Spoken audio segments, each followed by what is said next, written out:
They want to take over her house and daughter at the beginning of the zombie apocalypse.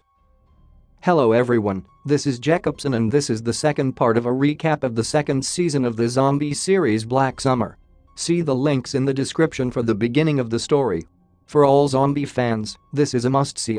As soon as this video gets 10 likes, I'm releasing the sequel. Enjoy watching it. Episode 4 opens with Sun waking up in the snow. There's an explosion in the distance, and the militia faction she's with tells her to get up and walk. It looks bitterly cold as the leader Ray takes a cautious approach. Suddenly, a zombie sprints towards them, but Ray and his faction bring it down with ease. They have reached the manor, and one of the men gives Ray insight into what he saw inside, including the dead bodies. Sun is asked to wave a cloth outside the manor. They tell her if she runs, she is dead. Rose and Anna are frantically looking outside the windows, and they are both concerned. Freddy wants a gun, but Rose tells him to look outside the window. She then asks Anna to hide and stay quiet. Rose hears gunshots and starts shooting at the men, but Freddy asks for a gun. She refuses to give him one and asks the man to cover the back door. Freddy knows they are outnumbered and wants to surrender. Suddenly, a man shouts to the manor, telling Rose that they are outgunned and outnumbered. They warn if she takes another shot, everyone dies in the house. They start counting to 10, and then multiple shots start firing at the house. Rose is petrified, knowing she is unable to fight this off. She looks behind her, and Freddy has been shot. She throws Freddy into the basement. There's another group of people approaching the manor, and they can see the military faction approaching the place. One of the men from the third group approaches the house slowly, but he's nearly hit by gunfire. The militia faction and the other group end up in a firefight.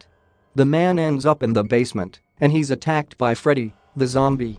After a ferocious fight, the man kills the zombie. Then, as the man has been bit, he shoots himself in the head. The militia faction is making progress towards the manor, and one of the soldiers makes sure Sun is safe with the group. They manage to make it inside the manor, and Sun is tied to a banister. Ray shows no mercy with his men. If he suspects they are a bit, he shoots them square in the head. However, Ray misses a zombie, and Sun finds herself tied up facing one, so she has to find a way to escape it. She continues moving around the house and avoiding gunfire. A woman ends up saving her, but Sun has to attack a zombie to save her back. A plane is heard overhead, and someone jumps out of it in a parachute. When Sun turns around, she's faced with Ray, and she walks slowly towards them. The woman that saved her earlier points a gun at her, so Sun closes her eyes and begins to cry, but Ray grabs her cuffs and drags her away. The woman who was on the other side joined the militia. Rose and Anna are hiding upstairs. They take out one of the attackers, but Rose is struggling with her ammo. The two women hide in the bath as the battle inside the manor keeps going. The man who has been hiding in the manor walks into the bathroom and tells them both to be quiet. One of the soldiers finds them, so they surrender. Once they hear a plane, the soldiers walk off. The man hidden in the house tells Rose that he knows how to get to the plane and begs her not to shoot.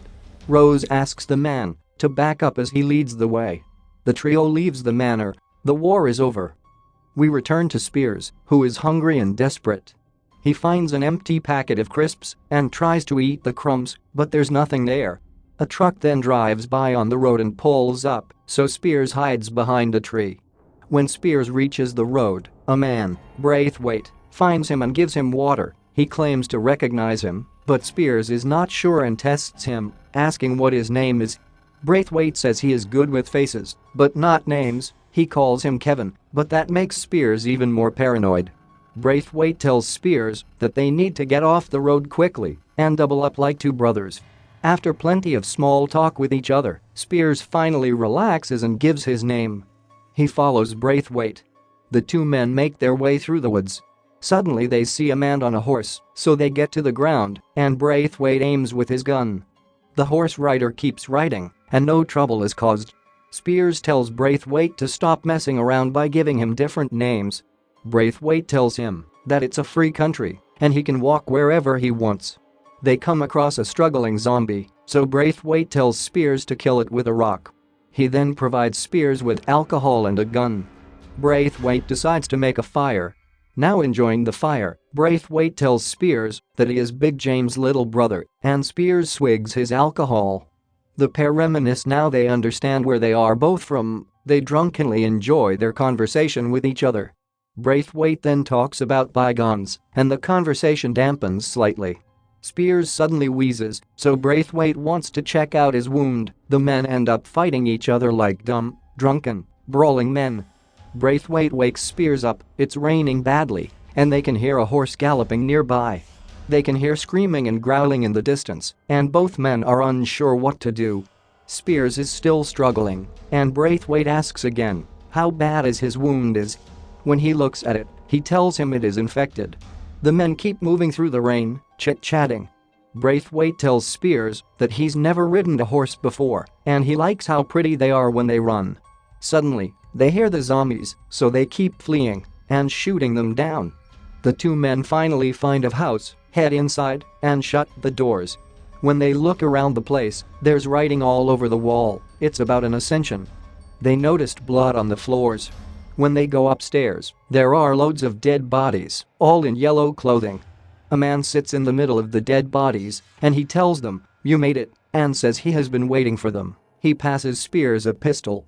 The man thanks him, and Spears shoots him square in the head. Behind him, Braithwaite retches. Spears tells Braithwaite that he remembers him and says he killed his sorry ass. He thought what he did was enough. Braithwaite calls it a miracle and tells Spears that he wasn't expecting him to shoot him twice in the back, but he explains he isn't a vengeful person. Spears raises that he lost his gun, so it takes the choice out of the situation.